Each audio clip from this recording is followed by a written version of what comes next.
Hi friends. ప్రముఖ YouTuber Vaishnavi case గురించి మనందరికీ తెలిసిందే. మార్చి 17వ తేదీన ఒక దుర్ఘటన జరిగింది. దాదాపుగా నెల రోజులు పూర్తవుతుంది.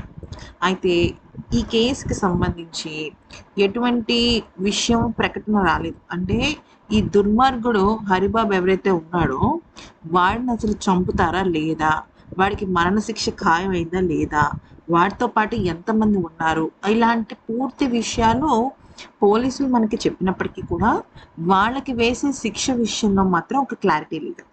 అయితే ఈ హరిబాబు అస్సలు తప్పించుకోకూడదు, చట్టం నుంచి న్యాయం నుంచి ఎక్కడి నుంచి తప్పించుకోకూడదు. వాడితో పాటుగా ఈ ఒక్క దారుణానికి పాల్పడ్డ వాళ్ళందరికీ కూడా శిక్ష పడాలి అనేసి ప్రతి ఒక్కళ్ళం మనం కోరుకుంటున్నాం. జస్టిస్ ఫర్ వైష్ణవి అని మనం మనస్ఫూర్తిగా అనుకుంటున్నాం. కానీ వైష్ణవి కుటుంబ సభ్యుల్ని, అంటే వాళ్ళ అమ్మగారిని కానీ, వాళ్ళ నాన్నగారిని కానీ, వాళ్ళ అన్నయ్యలు కానీ, ఇలాగా ఎవరిని చూసినా కూడా వాళ్ళు శోకసంద్రంలో ఉన్నారు. కారణం ఏంటంటే మా వైష్ణవికి ఎప్పుడు న్యాయం జరుగుతుంది? ఎంతో మంది సెలబ్రిటీస్ వస్తున్నారు, ఎంతో మంది న్యాయం చేస్తాము అంటూ ముందుకు వస్తున్నారు. కానీ జరగాల్సిన న్యాయం ఎక్కడ జరుగుతుంది అని చెప్పి వాళ్ళు ప్రశ్నిస్తున్నారు.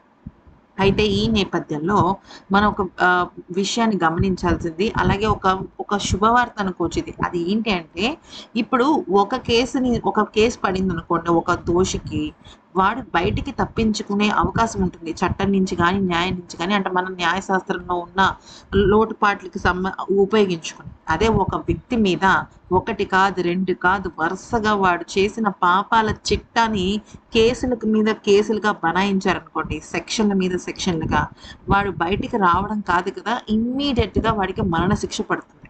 సో ఆ దిశగానే పోలీసులు, న్యాయవాదులు ప్రయత్నిస్తున్నారు.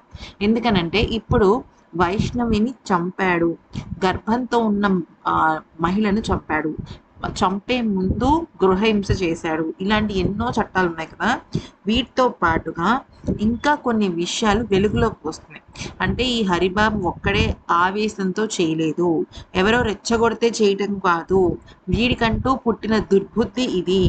సో ఈ దుర్బుద్ధి పుట్టడం వల్ల వీడికి ఒక క్రిమినల్ మైండ్ ఉంది. అంటే అందరినీ చంపేయాలి అన్న ఒక మైండ్ ఉంది. కాబట్టి ఖచ్చితంగా వీడిని బయటికి పంపకూడదు, వదలకూడదు, వీడికి శిక్ష పడాలి, అది కూడా మరణ శిక్ష పడాలి అని చెప్పేసి దానికి తగ్గట్టుగా పోలీసులు, కోర్టులు, న్యాయవాదులు శ్రమిస్తున్నారు. ఎందుకంటే ఇప్పుడు ఏదైనా ఒక కేసు పడింది, ఆ కేసుకి ఇంకొక లూప్ హోల్ ఉందనుకోండి.